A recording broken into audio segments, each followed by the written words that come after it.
Good. Kenny, how's just the back and forth nature of the way this camp is ended? That's how it should be. Like, good teams are back and forth, you know. that's what I told him after practice. Like, that's what you want. You want to be humbled and feel horrible, and then you want to feel good, then you want to feel horrible again. And that's what this camp has been. So I've been happy with it. This is the last practice of true fall camp. So I was happy with how the whole thing kind of went, not just one day. Did you talk about the humidity coming inside here today? Yeah, we're just trying, you know, we haven't had rain here, which is, we didn't have rain up north. And playing in like post-rain or post-monsoon or just humid environments is a little bit different. It's a little stickier. So, you know, we turned the AC off in here and we got some air, or we got some of these fans that blow some water in the air. We'll keep this rocking until Saturday. So we'll try to have one more practice on Saturday when we get back. And hopefully it'll be way hotter in here and way stickier, because I want our guys to get used to playing in different environments. Like I told them, the last 3 days of camp are really, we're not game planning a team, but we're FIB soloing a wide receiver. What are we going to do on defense? Unbalanced, how are we going to play a team that does that? All right, it's sticky and humid. How are we going to play in those environments? A little different. We're just trying to take these last bits of camp and really put ourselves in situations that we're going to be in throughout the season this year. Not specifically one game, but just in general. How did you feel when you saw that Tyson was named the preseason All-American? How do you think he felt? Well, I mean, felt good, and I would think he would feel good. You know, it's a lot better to be a postseason All-American than a preseason All-American.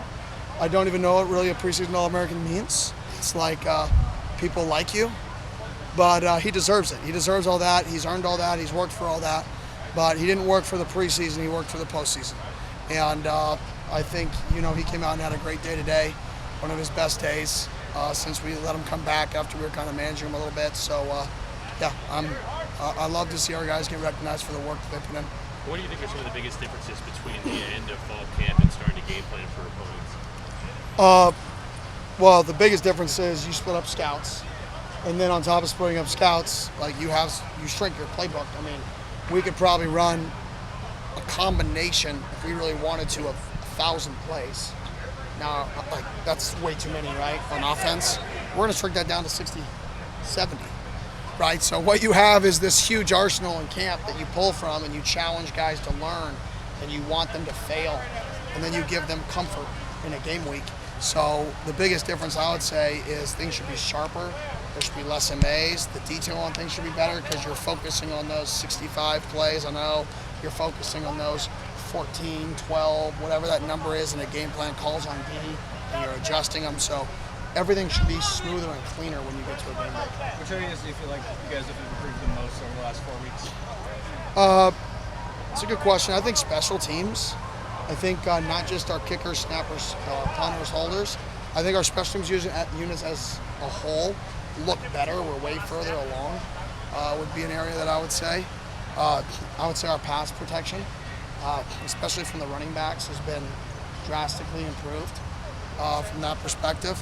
And then I've been pleased with our pass rush when they get into those must-pass scenarios at defensive line and defensive end in particular. So there's been a bunch of growth for the team. Like I said, I've been very happy with where we're at. And like I told the guys after it, we have talent.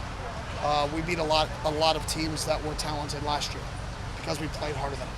And if we don't play harder than the opponent, it doesn't matter. And I'm going to continue to reiterate that from now till forever. You got to play hard, and that's going to be the testament of this football team: is how hard do we play? How much are we not willing to lose? What will you do to not lose? What will you do to not lose? And that's a testament of a good team. You've avoided any major injuries at this point. How are you feeling about just the health of the team? Yeah. Let's keep it rocking. Let's keep it rocking, baby. So, but no, a testament to those guys. These guys are in the cold tub every day. They're getting treatment.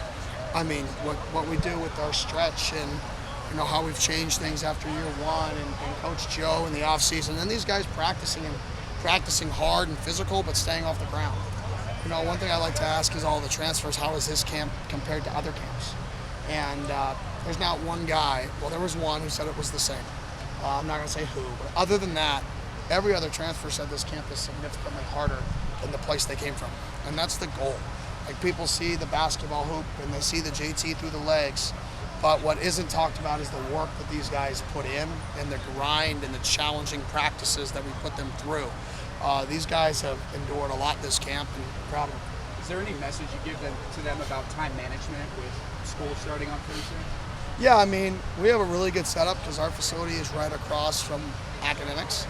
And then there's so many online classes with the setup at Arizona State and Dr. Crow that it allows our players to, not always have to go to the class, be able to go get a one-on-one tutor session and kind of skip a beat. So our players' efficiency here with how our school is set up and the location of our facility with the tutor center is the most efficient place I've ever worked for kids to get their work done and do it at a high level.